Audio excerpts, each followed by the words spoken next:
এদিকে ওয়ার্কিং কমিটির সভায় শেখ হাসিনার নির্দেশ, দেশে ফিরে মাঠে নামার প্রস্তুতি নিন। খুব শীঘ্রই দেশে ফিরছি। এতদিন আওয়ামী লীগের অনেক নেতারা বলতেন নেত্রী শুধু নির্দেশ দেন তাহলে অনেক কিছু করে ফেলতে পারবেন। এবার আওয়ামী লীগ সভানেত্রী জননেত্রী শেখ হাসিনার চূড়ান্ত নির্দেশ, দেশের বাইরে থাকা আওয়ামী লীগের সকল নেতাদের দেশে ফিরতে হবে, নামতে হবে মাঠে। আর এই খবর ছড়িয়ে পড়ার সাথে সাথে আওয়ামী লীগ শিবিরে ভিন্ন এক উচ্ছ্বাস দেখতে পাচ্ছি। অনেকে খুশিতে ফেসবুকে খেলা হবে বলে স্ট্যাটাস দিতেছে। এদিকে চরম সিদ্ধান্ত নেত্রী হাসিনার, দেশে ফিরে আদালতে আত্মসমর্পণ করবেন। এ নিয়ে থাকবে আজকের একটি গুরুত্বপূর্ণ প্রতিবেদন। শেখ হাসিনা এসব নির্দেশনা পাওয়ার পর আওয়ামী লীগ নেতৃবৃন্দের ভেতরে ব্যাপক আলোড়ন তৈরি হয়েছে।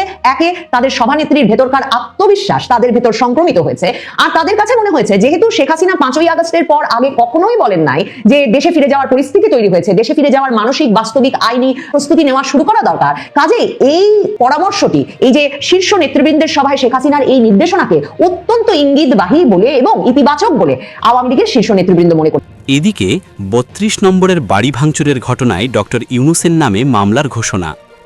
এবার ফেঁসে যাচ্ছে ডক্টর ইউনূস। এদিকে ট্রাম্প মোদির সবুজ সংকেত এবং তারেক রহমানের সম্মতিতে খুব শীঘ্রই দেশে ফিরছেন শেখ হাসিনা। দিল্লি থেকে এবার দেশে ফেরার ঘোষণা দিলেন সাবেক প্রধানমন্ত্রী শেখ হাসিনা এবং নেতাকর্মীদের নির্দেশ দিয়েছেন খুব শীঘ্রই দেশে ফেরার জন্য। অবশেষে কপাল খুলতে যাচ্ছে আওয়ামী লীগের। দেশে ফিরে আবার দলের হাল ধরবেন সাবেক প্রধানমন্ত্রী শেখ হাসিনা। শেখ হাসিনার নির্দেশনায় অবশেষে 25শে মার্চের আগে ফিরছে আওয়ামী লীগ। শেখ হাসিনা দেশে ফেরার আগে তাজুল ইসলাম তিনিও অ্যারেস্ট হবেন। তাজুলকে তো সরিয়ে দিয়েছে, তিনিও অ্যারেস্ট হবেন। কেউ বাইরে থাকবে না, সব জায়গার মতো সব সাইজ হয়ে যাবে। আর এই যত এই যে চ্যাংড়া ফ্যাংড়াগুলো যেগুলো দেখছিলেন না, সব কোথায় যাবে খুঁজে পাবেন না। কবে হঠাৎ দেখবেন যে হাওয়া হয়ে গেছে, অ্যারেস্ট হবে না কি হবে বলতে পারবো না। কবে দেখবেন যে বাজারে ঘুরছে না, বাড়িতে ফিরছে না, বাড়ির লোকজন খুঁজে বেড়াচ্ছে, ব্যাপারটা কি হলো, কোথায় গেল, দেখবেন এগুলো হবে। ভবিষ্যতে অনেক কিছুই হবে। তবে এটা জানিয়ে রাখি, কোথায় বলবো না, ঢাকাতেই শেখ হাসিনার জন্য বাড়ি দেখা হচ্ছে। ঢাকাতেই, কোথায় হচ্ছে সেটা আমি বলবো না। তার বাড়ি সম্পূর্ণ রক্ষণাবেক্ষণের কাজ চলছে। তার মানে বুঝতেই পারছেন খুব একটা দেরি নেই, কিন্তু কোথায় আমি বলবো না। সিকিউরিটির কারণে আপনারাও কখনো আমায় জিজ্ঞেস করবেন না, আর আমি তো বলবোই না, জিজ্ঞেস করলেও বলবো না। কেউ যদি ফোন করে আমায় জিজ্ঞেস করবেন না, আমি বলবো না। যাই হোক, আজকে ভেবেছিলাম কোনো লাইভে এসে এটা বলবো, আজকে কোনো লাইভ আমার নেই। তা আমি ভাবলাম যে রাত্রিবেলা আজকে আপনাদের এই সংবাদটুকু দিয়ে আজকে রাত্রিটা আপনার একটু শান্তিতে কাটুক। মতগুলো মনে প্রশ্ন নিয়ে যে খলিলুর রহমান কারগঞ্জ আর এইগুলো কবে কি হবে, আর ক্লিয়ারিংটা কার হাতে। এদিকে ওয়ার্কিং কমিটির সভায় শেখ হাসিনার নির্দেশ, দেশে ফিরে মাঠে নামার প্রস্তুতি নিন। খুব শীঘ্রই দেশে ফিরছি। নির্বাসিত আওয়ামী লীগ সভাপতি ও সাবেক প্রধানমন্ত্রী শেখ হাসিনা মঙ্গলবার সকালে দলের ওয়ার্কিং কমিটির ভার্চুয়াল বৈঠকে নেতাদের স্পষ্ট নির্দেশ দিয়েছেন, মানসিক ও অন্যান্য প্রস্তুতি নিন, সবাইকে দেশে ফিরতে হবে এবং রাজনৈতিক ময়দানে নামতে হবে। এটি 12ই ফেব্রুয়ারির ত্রয়োদশ জাতীয় সংসদ নির্বাচনের পর আওয়ামী লীগের কেন্দ্রীয় নেতৃত্বের সবচেয়ে গুরুত্বপূর্ণ বৈঠক বলে মনে করা হচ্ছে। বৈঠকটি দলের এক প্রেসিডিয়াম সদস্যের বাড়িতে অনুষ্ঠিত হয়, যেখানে ওয়ার্কিং কমিটির সদস্যরা উপস্থিত ছিলেন। শেখ হাসিনা ভার্চুয়ালি সভাপতিত্ব করেন। বৈঠকে শেখ হাসিনা বলেন, নির্বাচনটি ছিল প্রহসন মাত্র। তিনি দেশি বিদেশি পর্যবেক্ষকদের দ্বিমুখী আচরণের কটাক্ষ করে বলেন, কেউ কেউ বাংলাদেশে দাঁড়িয়ে ভালো নির্বাচন বলেছেন, কিন্তু নিজ দেশে ফিরে রিপোর্টে সাজানো নাটক বলেছেন। এমন দুমুখ লোকেদের ভরসায় বসে থাকা যাবে না। তিনি নির্বাচনী ফলাফলের চুলচেরা বিশ্লেষণ করতে এবং ভোট বয়কটের আহ্বানে জনগণের তুমুল সাড়া তুলে ধরতে নেতাদের নির্দেশ দেন। হাসিনা দাবি করেন, তার ভোট বয়কটের ডাকে মানুষ সাড়া দিয়েছে এবং ভোটের হার 60% দেখানো অসম্ভব। তিনি অভিযোগ করেন, এবার তো 12ই ফেব্রুয়ারির ভোট 11ই ফেব্রুয়ারি সন্ধ্যা থেকেই ব্যালট বাক্স বোঝাই করা হয়েছে। আলোচনায় নিষেধাজ্ঞার প্রসঙ্গ উঠলে হাসিনা বলেন, আওয়ামী লীগের কার্যক্রমের ওপর সন্ত্রাস দমন আইনে নিষেধাজ্ঞা অবৈধ, দুটি কারণে। 1, দল কোনো অপরাধ করেনি। 2, মুহাম্মদ ইউনূসের অন্তর্বর্তী সরকার অবৈধ ছিল। তিনি বিএনপি সরকারের নাম না নিয়ে আশা প্রকাশ করেন যে বর্তমান সরকার এই নিষেধাজ্ঞা প্রত্যাহার করবে। বৈঠকে নেতারা নিজ নিজ এলাকার পরিস্থিতি তুলে ধরেন। সভায় ওয়ার্কিং কমিটির সকল সদস্য বক্তব্য দেন। কয়েকজন গুরুত্বপূর্ণ নেতাও, যারা কমিটির সদস্য নন, বক্তব্য রাখেন। হাসিনার কণ্ঠে পরিচিত আত্মবিশ্বাস ফুটে উঠেছে বলে উপস্থিত নেতাদের ধারণা। কেউ কেউ মনে করছেন, নিষেধাজ্ঞা প্রত্যাহারের ইতিবাচক বার্তা পেয়ে থাকতে পারেন তিনি। উল্লেখ্য, সাধারণ সম্পাদক ওবায়দুল কাদের অসুস্থতার কারণে অনুপস্থিত ছিলেন। উপস্থিত ছিলেন প্রেসিডিয়াম সদস্য জাহাঙ্গীর কবির নানক, মোফাজ্জল হোসেন মায়া, যুগ্ম সাধারণ সম্পাদক বাহাউদ্দিন নাসিম, এস.এম. কামাল হোসেন, সুজিত রায় নন্দী, সাইফুল আলম নাদেল, মির্জা আজম, মুহিবুল হাসান চৌধুরী নওফেল প্রমুখ। বিগত কয়েকদিনে দলের একাধিক অফিস খোলা হয়েছে এবং কিছু কর্মসূচি লক্ষ্য করা যাচ্ছে। শেখ হাসিনার এই নির্দেশকে অনেকে পদ্মাপাড়ের রাজনীতিতে নতুন সমীকরণের সূচনা হিসেবে দেখছেন। আওয়ামী লীগের ভবিষ্যৎ কর্মসূচি এখন থেকে আরও সক্রিয় হয়ে উঠতে পারে বলে রাজনৈতিক মহলে আলোচনা চলছে। এদিকে চরম সিদ্ধান্ত নেত্রী হাসিনার দেশে ফিরে আদালতে আত্মসমর্পণ করবেন। ফের সংবাদের শিরোনামে আওয়ামী লীগ। তারা একটি ভয়ঙ্কর ঝুঁকি নিতে চলেছে। বাংলাদেশে দলের যে সব নেতারা রয়েছেন তারা যেন আচমকাই গাঝাড়া দিয়ে উঠেছে। কলকাতা, আমেরিকা, ইংল্যান্ডে বসবাসরত নেতাদের কথাবার্তা শুনলে মনে হবে তারা দ্রুত বাংলাদেশে ফিরবেন। মূলত কয়েকটি স্তরে তারা এই কাজগুলো করবেন। তারা আইনের কাছেও নিজেদের সমর্পণ করবেন। যখন তারা নিজেদেরকে আইনের কাছে সমর্পণ করেন তখন বাংলাদেশে বিচার ব্যবস্থা রীতিমতো আন্তর্জাতিক চাপের ওপর পড়বে। আওয়ামী লীগের পররাষ্ট্রমন্ত্রী ডক্টর এ.কে আব্দুল মোমেনের কথাই ধরা যাক। তিনি আইনের দ্বারস্থ হলে বা তাকে আইনের দরজায় দাঁড় করালে বাংলাদেশে কার্যত ভূমিকম্প হবে। দ্বিতীয়ত, আওয়ামী লীগ এখন বোঝার চেষ্টা করছে তাদের আমলের সবথেকে বড় ভুল কী। সবচেয়ে বড় ভুল মবের ভয়ে গণভবন থেকে হেলিকপ্টারে করে ভারতে চলে যাওয়া। শেখ হাসিনা বাংলাদেশে থাকলে গণভবন ভেঙে জনতা ঢুকে পড়ত এবং সেনাবাহিনী তাদের দায়িত্ব পালন করতে ব্যর্থ হলে পুরো সেনাবাহিনী বিলুপ্ত হয়ে যেত। সেই ঝুঁকি সেনাবাহিনী কোনোদিন নিত না বলেই মত রাজনৈতিক বিশ্লেষকদের। যেটা হয়েছে শ্রীলঙ্কায়, রাজাপক্ষেকে সেনাবাহিনী উদ্ধার করে নিজেদের ব্যারাকে নিয়ে গিয়েছিল। বিশ্ব সেটা দেখেছে। রাজাপক্ষে সেখানে কিছুদিন থাকার পর আবার স্বস্থানে ফিরে আসেন। বাংলাদেশেও সেনার তত্ত্বাবধানে থাকতে পারেন হাসিনা, যেমন তার আমলের কয়েকজন মন্ত্রী সেনার তত্ত্বাবধানে বাংলাদেশেই রয়েছেন বলে খবর। শেখ হাসিনাকে সেনাবাহিনীর হাতে সঁপে দিতে হলে তাকে যথাযোগ্য সম্মানের সঙ্গেও সঁপে দিতে হতো। সেক্ষেত্রে বাংলাদেশের রাষ্ট্রবিধি ব্যবস্থা প্রশ্নের মুখে পড়ত। এইরকম একটি পরিস্থিতি তৈরি হলো ভারত অবশ্যই হস্তক্ষেপ করতে বলে মনে পড়ছে বাংলাদেশের রাজনৈতিক মহলের একাংশ। বলা হচ্ছে বিএনপিকে ক্ষমতায় আনার পিছনে মেজর বর্তমানে অবসরপ্রাপ্ত আক্তারের একটি ভূমিকা রয়েছে। শোনা কথা, বেগম জিয়া দেশ ছাড়ার ব্যাপারে মনস্থির করে ফেলেছেন, আর সেই খবর কোনো রকমে আক্তারের কানে যায়। তিনি দ্রুত জিয়ার বাড়িতে গিয়ে উপস্থিত হন। বেগমকে তিনি বলেন, ম্যাডাম, আপনি কি শুরু করেছেন? আপনি দেশ ছেড়ে চলে গেলে আর কোনোদিন দেশে ফিরতে পারবেন? বিএনপি থাকবে, আপনি যেতে পারবেন না। বেগম জিয়া মেজরের কথা ফেলতে পারেনি। বাহিনীর বেশ কয়েকজন কর্তা তার অতি বিশ্বস্ত ছিলেন, তাদের মধ্যে একজনেই মেজর। জিয়া তার পরামর্শ মেনে বাংলাদেশে থেকে যাওয়ার সিদ্ধান্ত নেন। ঘটল 1/11। বলা হচ্ছে জিয়াকে বিদেশে পাঠিয়ে দিতে চেষ্টার ত্রুটি রাখেননি হাসিনা। একাধিকবার জিয়াকে জেলে যেতে হয়েছে, আর বিএনপি ফিরে পেয়েছে পায়ের মাটি।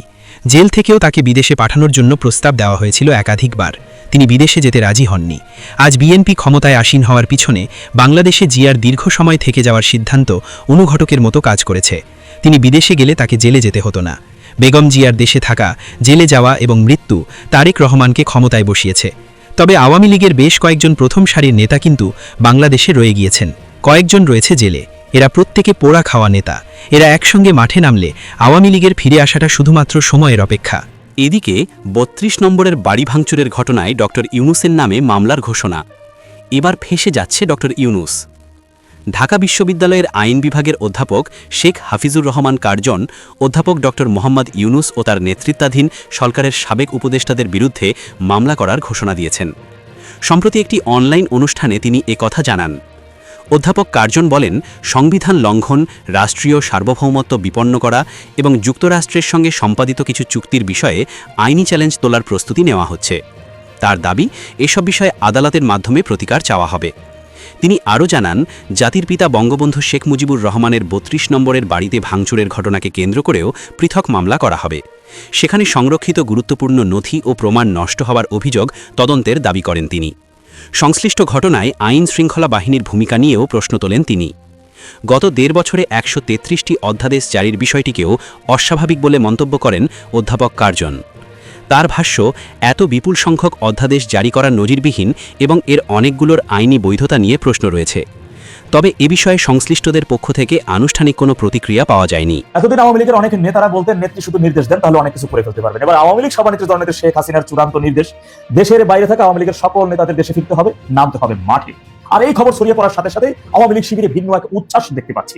অনেকে খুশিতে ফেসবুকে খেলা হবে বলে স্ট্যাটাস দিতেছেন। না ভাই, আগামীতে কোনো খেলা হবে না, আগামীতে যুদ্ধ হবে এবং যুদ্ধে অংশগ্রহণ করে চূড়ান্ত বিজয় অর্জন করতে হবে। সেইভাবে মানসিকভাবে নিজেকে প্রস্তুত করে রাখুন। খুব শীঘ্রই কিন্তু সেই চূড়ান্ত ডাকটা আসতেছে, এমনকি সকল প্রকার নিষেধাজ্ঞা উঠে যাচ্ছে এই মাসের মধ্যে ইনশাল্লাহ। আসেন গুরুত্বপূর্ণ নিউজটা একটু পড়ি। সবাইকে দেশে ফিরতে হবে, নামতে হবে মাঠে, শেখ হাসিনার নির্দেশ। বাংলাদেশের নির্বাচন পরবর্তী রাজনৈতিক পরিস্থিতি এবং দলের ভবিষ্যৎ কর্মসূচি নির্ধারণের লক্ষ্যে আওয়ামী লীগের কেন্দ্রীয় কার্যনির্বাহী সংসদের ওয়ার্কিং কমিটি এক গুরুত্বপূর্ণ বৈঠক অনুষ্ঠিত হয়েছে। মঙ্গলবার সকালে অনুষ্ঠিত এই গোপন বৈঠকে ভার্চুয়ালি যুক্ত হয়ে দলের সভাপতি ও সাবেক প্রধানমন্ত্রী শেখ হাসিনা নেতাদের উদ্দেশ্যে এক সুস্পষ্ট বার্তা দিয়েছেন। তিনি শীর্ষ নেতাদের উদ্দেশ্যে বলেছেন, মানসিক এবং অন্যান্য প্রস্তুতি নিন, এবার সবাইকে দেশে ফিরতে হবে, নামতে হবে দেশের ময়দানে। দলীয় সূত্রে জানা যায়, রাজধানীর এক প্রেসিডিয়াম সদস্যের বাসায় চরম গোপনীয়তার মধ্যে ওয়ার্কিং কমিটির এই বৈঠক অনুষ্ঠিত হয়।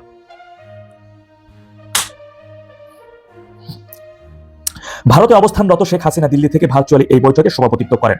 সবাই ওয়ার্কিং কমিটির সকল সদস্য বক্তব্য রাখেন। এছাড়া কমিটির সদস্য না হওয়া সত্ত্বেও বেশ কয়েকজন গুরুত্বপূর্ণ ও প্রভাবশালী নেতা সবাই উপস্থিত ছিলেন এবং ভবিষ্যৎ করণীয় নিয়ে নিজেদের মতামত তুলে ধরেন। বৈঠকে নেতারা নিজ নিজ এলাকার বর্তমান রাজনৈতিক ও মাঠ পর্যায়ের পরিস্থিতি দলীয় প্রধানের সামনে বর্ণনা করেন। বৈঠকের অন্যতম প্রধান আলোচ্য বিষয় ছিল দেশে সদ্য অনুষ্ঠিত হওয়া নির্বাচন। শেখ হাসিনা এই নির্বাচনকে সম্পূর্ণ প্রহসন ও সাজানো নাটক বলে আখ্যায়িত করেন। তিনি দাবি করেন, আওয়ামী লীগের ভোট বর্জনের আহ্বানে দেশের মানুষ ব্যাপক সাড়া দিয়েছে। নির্বাচন কমিশনের দাবি করা 60% ভোটারের উপস্থিতির হিসাব কোনোভাবেই বাস্তবসম্মত নয় বলেও তিনি মন্তব্য করেন। দেশি বিদেশি পর্যবেক্ষকদের দ্বিমুখী ভূমিকার তীব্র সমালোচনা করে আওয়ামী লীগ সভাপতি বলেন, বেশ কয়েকজন পর্যবেক্ষক বাংলাদেশে দাঁড়িয়ে বলে গেছেন খুব ভালো নির্বাচন হয়েছে। তারাই আবার নিজের দেশে ফিরে গিয়ে রিপোর্ট দিয়েছেন যে নির্বাচনের নামে এক সাজানো নাটক মঞ্চস্থ হয়েছে। এমন দ্বিমুখী মানুষের ভরসায় বসে না থেকে এই নির্বাচন কেন প্রহসন, তার উপযুক্ত প্রমাণ ও ব্যাখ্যা জনগণের কাছে তুলে ধরার জন্য দলের নেতাদের নির্দেশ দেন নেত্রী। বৈঠকে উপস্থিত কয়েকজন নেতা দলের রাজনৈতিক কার্যক্রমের ওপর বিদ্যমান নিষেধাজ্ঞার বিষয়টি উত্থাপন করেন। জবাবে শেখ হাসিনা দৃঢ়তার সঙ্গে বলেন, এই নিষেধাজ্ঞা সম্পূর্ণ অবৈধ। এর পিছনে দুটি কারণ উল্লেখ করে তিনি বলেন, প্রথমত, আওয়ামী লীগ এমন কোনো অপরাধ করেনি যার জন্য সন্ত্রাস দমন আইনে দলটির কার্যক্রমের উপর নিষেধাজ্ঞা দেওয়া যায়। দ্বিতীয়ত, ডক্টর মোহাম্মদ ইউনূসের নেতৃত্বাধীন অন্তর্বর্তীকালীন সরকারটি নিজেই একটি অবৈধ সরকার ছিল, যা তাদের দেওয়া নির্দেশ ও আইনত বৈধ হতে পারে না। বর্তমান সরকার অবিলম্বে আওয়ামী লীগের উপর থেকে এই অবৈধ নিষেধাজ্ঞা প্রত্যাহার করে নেবে বলে তিনি আশা প্রকাশ করেন। তবে নিষেধাজ্ঞা প্রত্যাহার করা না হলে আওয়ামী লীগ নিজেদের মতো করে সিদ্ধান্ত নেবে এবং রাজপথের কর্মসূচি ঘোষণা করবে বলে স্পষ্ট জানিয়ে দেন শেখ হাসিনা। বৈঠকে শেখ হাসিনা যেভাবে নেতাদের দেশে ফিরতে মানসিক ও অন্যান্য প্রস্তুতি নিতে বলেছেন, তাতে দলের অনেক নেতার ধারণা খুব শিগগিরই হয়তো দলের উপর থেকে নিষেধাজ্ঞা প্রত্যাহারের বিষয় কোনো ইতিবাচক পরিবর্তন আসতে পারে। আর এর মাধ্যমে আওয়ামী লীগ পুনরায় বাংলাদেশের রাজনীতিতে ও রাজপথে সক্রিয় হওয়ার চূড়ান্ত প্রস্তুতি নিচ্ছে ভাইরা আমার। সুতরাং আমি অনেক আগে থেকে কিন্তু আপনাদের বলে আসছিলাম, এই মার্চ মাসের মধ্যেই অনেক খেলাই আমাদের ফাইনাল হয়ে যাবে ইনশাআল্লাহ। আর আমাদের কিন্তু আগামীতে ভাই কোনো খেলাধুলার বিষয় না, আমাদের যুদ্ধ করতে হবে। স্বাধীনতা বিরোধী এবং জুলাই জঙ্গিরা তারা কিন্তু খুব সহজে মাঠ ছেড়ে দিবে না। ওরা সর্বাত্মকভাবে আমাদের আটকানোর বাধার চেষ্টা করবে, কিন্তু আমরা ওদের সব জায়গা থেকে গেরিলা কাজে প্রয়োজন হলে প্রতিহত করব এবং ওদের বিষয়ে আমরা রাষ্ট্রদ্রোহিতার অভিযোগে আইনের মাধ্যমে তাদের বিচার আমরা চূড়ান্ত করব। কিন্তু সকলে স্ব জায়গায় আওয়ামী লীগের তৃণমূলের প্রতিটা ভাই এবং নেতারা, যে সকল নেতারা তাদের নির্দেশনার অপেক্ষা রয়েছে, তারা নির্দেশনা পেয়েছে। এখন কিন্তু আর কোনো বাহানা চলবে না। অবশ্যই প্রতিটি জেলা এবং উপজেলা তৃণমূলে থাকা আমার ভাইয়েরা চোখ কান খোলা রাখবে। তাদের সিনিয়র নেতারা সেখানে উপস্থিত হয়েছেন, এতদিন তারা ছিল না, এখন তারা উপস্থিত হবে, কারণ নেত্রীর সিদ্ধান্তই কিন্তু চূড়ান্ত সিদ্ধান্ত। এই সিদ্ধান্তের উপর এবং আগামীতে আশা করি আমরা সকলে মিলে ঐক্যবদ্ধভাবে যদি আমরা সাংগঠনিক শক্তিটা বৃদ্ধি করতে পারি, তৃণমূলকে সক্রিয় করতে পারি, তাহলে অবশ্যই আওয়ামী লীগের সামনে দাঁড়ানোর মতো কোনো হিম্মত এই বাংলাদেশের জমিনে নাই। এইটাই চিরন্তন সত্য কথা। আমরা ঘাটে, মাঠে, পুকুরে, ডোবায় সব জায়গায় স্বাধীনতা বিরোধীদের একেবারে বীজের মতো পুঁতে দেব, সেই প্রস্তুতি রাখতে হবে ইনশাআল্লাহ। শেখ হাসিনা এসব নির্দেশনা পাওয়ার পর আওয়ামী লীগ নেতৃবৃন্দের ভেতরে ব্যাপক আলোড়ন তৈরি হয়েছে। একে, তাদের সভানেত্রীর ভেতরকার আত্মবিশ্বাস তাদের ভেতর সংক্রমিত হয়েছে। আর তাদের কাছে মনে হয়েছে, যেহেতু শেখ হাসিনা 5ই আগস্টের পর আগে কখনোই বলেন নাই যে দেশে ফিরে যাওয়ার পরিস্থিতি তৈরি হয়েছে, দেশে ফিরে যাওয়ার মানসিক বাস্তবিক আইনি প্রস্তুতি নেওয়া শুরু করা দরকার, কাজেই এই পরামর্শটি, এই যে শীর্ষ নেতৃবৃন্দের সভায় শেখ হাসিনার এই নির্দেশনাকে অত্যন্ত ইঙ্গিতবাহী বলে এবং ইতিবাচক বলে আওয়ামী লীগের শীর্ষ নেতৃবৃন্দ মনে করছেন। 2024 সালের 5ই আগস্টের পর প্রথমবারের মতো তার দলীয় নেতৃবৃন্দের সঙ্গে এক সভায় দলীয় নেতাদেরকে দেশে ফিরে যাওয়ার মানসিক এবং বাস্তবিক প্রস্তুতি গ্রহণ করতে বলেছেন। শেখ হাসিনা এই সভায় এতটা আত্মবিশ্বাসের সঙ্গে দেশে ফিরে রাজনৈতিক কর্মকাণ্ডে সক্রিয় হওয়ার পরামর্শ দিয়েছেন তার দলের শীর্ষ নেতৃবৃন্দকে, যে আওয়ামী লীগের শীর্ষ নেতাদের অনেকেই মনে করছেন যে শেখ হাসিনার কাছে নিশ্চয়ই কোনো গুরুত্বপূর্ণ পক্ষ থেকে সুস্পষ্ট এই ইঙ্গিত এসেছে যে বাংলাদেশের রাজনীতিতে আওয়ামী লীগের জন্য যথাযথ পরিসর সৃষ্টি করা হবে এবং সেটা খুব শিগগিরই হবে। শেখ হাসিনা কতগুলো সুনির্দিষ্ট নির্দেশনা দিয়েছেন বলে ওই সভায় উপস্থিত বিভিন্ন জনের সূত্রে জানা যাচ্ছে। সভাটি অনুষ্ঠিত হয়েছে ভার্চুয়ালি। বাংলাদেশ থেকে বিভিন্ন নেতা কর্মীরা সংযুক্ত হয়েছিলেন, শীর্ষ নেতৃবৃন্দরা সংযুক্ত হয়েছিলেন কলকাতা থেকে, আর দিল্লি থেকে সংযুক্ত হয়েছিলেন শেখ হাসিনা নিজে। কলকাতায় এক প্রেসিডিয়াম সদস্যের বাসায় আওয়ামী লীগের কার্যনির্বাহী পরিষদের কয়েকজন সদস্য সহ শীর্ষ নেতারা বসেছিলেন এ সভায়। শেখ হাসিনা সেখানে সরাসরি নির্দেশনা দেন যে একদিকে যেমন দেশে যে নেতাকর্মীরা আছেন তাদেরকে সক্রিয় করে তুলতে হবে, যাতে সামনেই যে স্থানীয় সরকার নির্বাচন আসছে সেই নির্বাচনে আওয়ামী লীগের তরফে তারা অংশ নিতে প্রস্তুত থাকেন। শেখ হাসিনা আওয়ামী লীগের নেতা কর্মীদের বিচারালয়ে আদালতে সক্রিয় ভূমিকা রেখে মানে আইনি পরামর্শের দিক থেকে সক্রিয় হয়ে জামিনের ব্যবস্থা করা, সেখানে মামলা লড়ার ব্যাপারে সক্রিয় হওয়া এবং নেতা কর্মীদেরকে বিভিন্ন মামলায় যে তারা মাসের পর মাস আটক আছেন সেই আটকাবস্থা থেকে ছাড়িয়ে আনার জন্য নেতাদেরকে সক্রিয় হতে পরামর্শ দিয়েছেন। আওয়ামী লীগ সভানেত্রী শেখ হাসিনা পরামর্শ দিয়েছেন যে যারা বিদেশে আছেন, যে শীর্ষ নেতৃবৃন্দ, তাদেরকেও সক্রিয় হতে হবে যাতে তারা আইনিভাবে দেশে ফিরে আদালতে আত্মসমর্পণ করে কিংবা মামলা লড়ে নিজেদের মামলাগুলোর আইনি যেসব বাধা আছে সেগুলোর একটা মীমাংসা করতে পারেন। মানে যেভাবে বরাবর বাংলাদেশে আওয়ামী লীগ আমলে বিএনপি নেতৃবৃন্দ আর বিএনপি আমলে আওয়ামী লীগ নেতৃবৃন্দ শত শত মামলা একরকম ঘাড়ের ওপর রেখে রাজনীতি করে গেছেন, সেই পরিসরটা সৃষ্টি করার জন্য যে আইনি ব্যবস্থা গ্রহণ প্রয়োজন শেখ হাসিনা বলেছেন তা যেন আওয়ামী লীগ নেতৃবৃন্দ দ্রুততার সাথে গ্রহণ করেন। শেখ হাসিনা এই বিষয়গুলো যখন এতটা আত্মবিশ্বাসের সঙ্গে পরামর্শ দিচ্ছিলেন, ওই সভায় উপস্থিত আওয়ামী লীগের শীর্ষ নেতৃবৃন্দের সকলেই তখন বক্তব্য রেখেছেন এবং তাদের অনেকেই আশঙ্কা প্রকাশ করেছেন যে যখন বিএনপি সরকারের দিক থেকে এখনো কোনো স্পষ্ট ইঙ্গিত পাওয়া যায় নাই যে তারা সত্যি রাজনৈতিক কার্যক্রমে যে নিষেধাজ্ঞা আছে আওয়ামী লীগের উপর সেটা তুলে নেবে কিনা, শেখ হাসিনা অত্যন্ত আত্মবিশ্বাসের সঙ্গে বলেছেন এক অবৈধ অনির্বাচিত ইউনূস সরকার অধ্যাদেশের মাধ্যমে আওয়ামী লীগের যে রাজনৈতিক কার্যক্রম নিষিদ্ধ করেছে সেই পন্থাটাই অবৈধ, কাজেই সেই অবৈধ পন্থা দেশে বিদেশে কোথাও গ্রাহ্য করা হবে না। শেখ হাসিনা বলেছেন যে সন্ত্রাস বিরোধী আইনের আওতায় এই যে আওয়ামী লীগের রাজনৈতিক কার্যক্রমের উপর নিষেধাজ্ঞা আরোপ করা হয়েছে, দেশে বিদেশে কোথাও একটি নির্বাচিত সরকার, সেটা বিএনপি সরকার হলেও প্রমাণ করতে পারবে না যে আওয়ামী লীগ দল হিসেবে এমন কোনো সন্ত্রাসবাদী কার্যক্রমে কখনো জড়িত ছিল যে কারণে সন্ত্রাস বিরোধী আইনের আওতায় রাজনৈতিক কার্যক্রম নিষিদ্ধ করে রাখা যায় আওয়ামী লীগের। এবং শেখ হাসিনা বলেছেন একটা নির্বাচিত সরকার বিএনপি সরকারের পক্ষে আওয়ামী লীগের মতো একটা ঐতিহ্যবাহী বৈধ রাজনৈতিক দলকে বছরের পর বছর, দিনের পর দিন, মাসের পর মাস বাধা সৃষ্টি করে রাজনৈতিক পরিসরের বাইরে জবরদস্তি করে রাখা কোনোভাবেই তার ভাবমূর্তির জন্য দেশে বিদেশে মঙ্গলজনক হবে না। শেখ হাসিনা এই যে রাজনৈতিক কার্যক্রমে আওয়ামী লীগের উপর যে নিষেধাজ্ঞা, সেই বিষয়টাকেই বিএনপি সরকার ক্ষমতায় আসবার পর যে এতটা মানে একরকমের তুচ্ছ করে দেখছেন, তাতে স্পষ্ট এমন ইঙ্গিত আওয়ামী লীগের নেতৃবৃন্দ পেয়েছেন যে একটা অনির্বাচিত অবৈধ ইউনূস সরকারের শাসনামল শেষে একটা নির্বাচিত রাজনৈতিক সরকার দেশে ফেরার পর শেখ হাসিনা একটা গণতান্ত্রিক রাজনৈতিক পরিবেশ প্রত্যাশা করছেন। ইউনূস সরকারের আমলে আওয়ামী লীগ কিন্তু আন্তর্জাতিক অপরাধ ট্রাইব্যুনাল থেকে উচ্চ আদালত কোনো আদালতে তার নেতাদের জন্য সক্রিয়ভাবে দলীয়ভাবে কোনো আইনি পরামর্শক দল গঠন করে তাদের জামিনের ব্যবস্থা কিংবা তাদের মামলা লড়ার ব্যবস্থা করতে সক্রিয় হয় নাই। কারণ শেখ হাসিনা সহ আওয়ামী লীগ বারবার বলে এসেছে যে ইউনূস সরকারের এই বিচার যে কার্যগুলো পরিচালনা করছে সেগুলোকে এই অবৈধ সরকার ইউনূস সরকার এমনভাবে প্রভাবিত করার চেষ্টা করছে যে মামলা লড়ে এই সময়ে আওয়ামী লীগের নেতৃবৃন্দের তরফে কোনো লাভ পাওয়ার কিংবা কোনো আইনি প্রতিকার পাওয়ার কোনো সম্ভাবনা নাই। শেখ হাসিনা এই সভায় প্রথমবারের মতো এই পরামর্শও দিয়েছেন বলে খবর বেরিয়েছে যে তিনি বলেছেন একটা আইনি পরামর্শক দল গঠন করা উচিত, যেই আইনি পরামর্শক দলটি আওয়ামী লীগের যে শীর্ষ নেতৃবৃন্দ মাসের পর মাস ধরে কারাগারে আটক আছেন এবং এদের অনেকের বিরুদ্ধে এখনো কোনো আনুষ্ঠানিক অভিযোগ আনা হয় নাই, আন্তর্জাতিক অপরাধ ট্রাইব্যুনালের মামলায়, হত্যা মামলায়, তাদের যাতে জামিনের ব্যবস্থা করা যায়, তাদের যাতে সুবিচার পাওয়ার ব্যবস্থা করা যায়, সেজন্য যাতে আওয়ামী লীগের উদ্যোগে, দলের উদ্যোগে একটা আইনি পরামর্শক দল গঠন করা হয়। আর তিনি সকল শীর্ষ নেতৃবৃন্দকে নিজেদের মামলার মীমাংসা করার, নিজেদের মামলায় আইনি প্রতিকার পাওয়ার ব্যবস্থা পেতে যেমন সক্রিয় হতে বলেছেন, তিনি বলেছেন নিজ নিজ এলাকায় স্থানীয় নেতা কর্মী সমর্থকদের মামলার বিষয়েও যাতে শীর্ষ নেতৃবৃন্দ সক্রিয় হন, আইনি প্রতিকারের ব্যবস্থা যাতে দ্রুত করা হয়।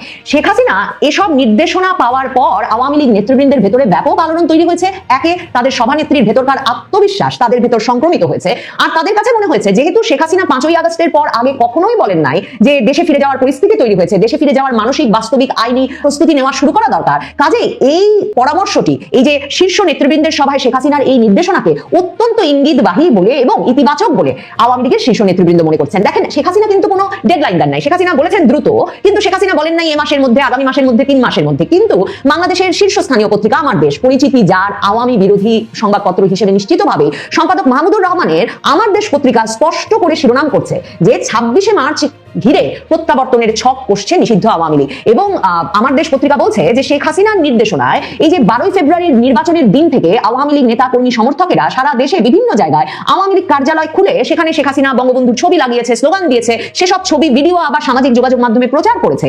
আমার দেশ পত্রিকা বলছে সারা দেশের অন্তত 39টি জায়গায় আওয়ামী লীগ কার্যালয় খুলে ফেলেছে 12 তারিখ থেকে। আমার দেশ বলছে এটা একটা বড় নিশানা যে আওয়ামী লীগ খুব শিগগিরই রাজনীতিতে ফিরছে এবং সক্রিয়ভাবে ফিরছে এবং প্রশাসন তাদেরকে সেভাবে বাধাগ্রস্ত করছে না। যদিও আমার দেশ 39টি স্থানে আওয়ামী লীগের কার্যালয় খোলার কথা বলছে, কিন্তু অনেক জায়গা থেকে কিন্তু এই খবরও এসেছে যে আওয়ামী লীগ নেতৃবৃন্দ গিয়ে বা নেতাকর্মী সমর্থকেরা গিয়ে কার্যালয়গুলো খোলার পর আবার বৈষম্য বিরোধী ছাত্র আন্দোলন, এনসিপির নেতাকর্মী নামে একদল গিয়ে সেই কার্যালয়গুলো আরেক দফা ভাঙচুর করেছে, তালা লাগিয়েছে। কিন্তু এই যে আওয়ামী লীগের কার্যালয় খোলা সারা দেশে, সেটা যে আওয়ামী বিরোধী রাজনৈতিক শিবিরে বড় ধরনের আশঙ্কা, আতঙ্ক এবং উদ্বেগ তৈরি করেছে সেটা আমার দেশ পত্রিকা স্পষ্ট করে দিচ্ছে। আমার দেশ পত্রিকা বলছে 26শে মার্চে জাতীয় স্মৃতিসৌধে ফুল দেওয়ার মাধ্যমে আনুষ্ঠানিক প্রত্যাবর্তন ঘোষণার পরিকল্পনা নাকি আছে আওয়ামী লীগের আমার দেশ বলছে শেখ হাসিনা তাই খুব শিগগিরই 26শে মার্চের কর্মসূচি ঘোষণা করবেন। সম্ভবত এই যে 21শে ফেব্রুয়ারিতে দেশের বিভিন্ন জায়গার শহীদ মিনারে আওয়ামী লীগের নেতাকর্মী সমর্থকদের কেউ কেউ পুষ্পস্তবকে শেখ হাসিনার পক্ষে পুষ্পস্তবক, শেখ হাসিনার পক্ষে শ্রদ্ধাঞ্জলি লিখে পুষ্পস্তবক অর্পণ করেছেন এবং সেসব ছবি সামাজিক যোগাযোগ মাধ্যমে এসেছে। সম্ভবত আমার দেশ পত্রিকা তার ভিত্তিতে বা সেসবের সূত্র ধরেও এমন একটা সন্দেহ বা আশঙ্কা প্রকাশ করে থাকতে পারে। আমার দেশ বলছে স্বাধীনতা দিবসের আবেগ ও জাতীয় চেতনাকে ঢাল হিসেবে ব্যবহার করে আওয়ামী লীগ রাজনীতিতে ফেরার সুদূর প্রসারী ও বিতর্কিত পরিকল্পনা হাতে নিয়েছে। এই যে শেখ হাসিনা কি নির্দেশনা দিচ্ছেন দিল্লি থেকে, সে প্রসঙ্গেও আমার দেশ লিখছে, আমার দেশও বলছে যে আদালতে সক্রিয় হওয়ার কথা ভাবছে আওয়ামী লীগ। তারা বলছে যে পরিকল্পনার অংশ হিসেবে দিল্লি থেকে শেখ হাসিনা অনলাইন প্ল্যাটফর্মের মাধ্যমে এই নির্দেশনা দিয়েছেন যে পলাতক মাঝারি ও তৃণমূল পর্যায়ের নেতারা দেশে ফিরবে এবং তাদের কৌশল হলো দেশে ফিরে আত্মসমর্পণ বা গ্রেফতার হওয়া, এরপর জেলখানাকে কেন্দ্র করে নেতা কর্মীদের আবেগ জাগিয়ে তোলা এবং আদালতের বারান্দায় হাজির হওয়ার সময় গণমাধ্যমের একাংশকে ব্যবহার করে একটা মজলুম ইমেজ তৈরি করা। এছাড়া জেলে থাকা নেতাদের ঘিরে নিজ বলয়ের নেতাকর্মীদের উজ্জীবিত করা এবং পরিবারের সদস্যরা নিয়মিত জেলখানায় গিয়ে দেখা করার মাধ্যমে দলীয় যোগাযোগ বাড়ানো। এসব প্রসঙ্গে কিন্তু ওই সভায় কথা হয়েছে। বরিশালের একজন সাবেক সংসদ সদস্য আদালতে গিয়ে আত্মসমর্পণ করেছেন এবং জামিন পেয়েছেন। আওয়ামী লীগের একজন সাবেক নারী সংসদ সদস্য তিনি কয়েক মাস জেল খাটার পর সম্প্রতি জামিন পেয়েছেন। এই ইঙ্গিতগুলোকে অত্যন্ত ইতিবাচক হিসেবে দেখা হচ্ছে এবং এই আলাপটা হয়েছে যে আওয়ামী লীগের নেতৃবৃন্দকে, শীর্ষ নেতৃবৃন্দকেও দেশে ফিরে আইনিভাবে তাদের বিরুদ্ধে মামলাগুলো মোকাবেলা করতে হবে, যাতে তাদের দেশে থাকার নেতা কর্মী সমর্থকেরা আস্থা পান যে তারা যে জুলুমের মধ্য দিয়ে গেছেন তাদের নেতারাও সেই জুলুমের মধ্য দিয়ে যেতে এক রকমের প্রস্তুত। আমার দেশ পত্রিকা বলছে যে বিএনপির উচ্চ পর্যায়ের একাধিক দায়িত্বশীল সূত্রের সঙ্গে যোগাযোগ করেও তারা কিছুতেই জানতে পারে নাই যে বিএনপি আওয়ামী লীগের রাজনৈতিক প্রত্যাবর্তনের বিষয়টিকে কিভাবে দেখছে বা কিভাবে মোকাবেলা করতে চায়। আমার দেশ বলছে যে মনে হয়েছে সরকার এখনো চূড়ান্ত কৌশল নির্ধারণ করতে পারেনি এবং সেই বিষয়টা উদ্বেগজনক। আওয়ামী লীগ বিএনপির এই অবস্থানটিকে এই সময়ে অত্যন্ত ইতিবাচক বলে মনে করছে এবং এই সুযোগটি পূর্ণাঙ্গভাবে কাজে লাগাতে চাইছে।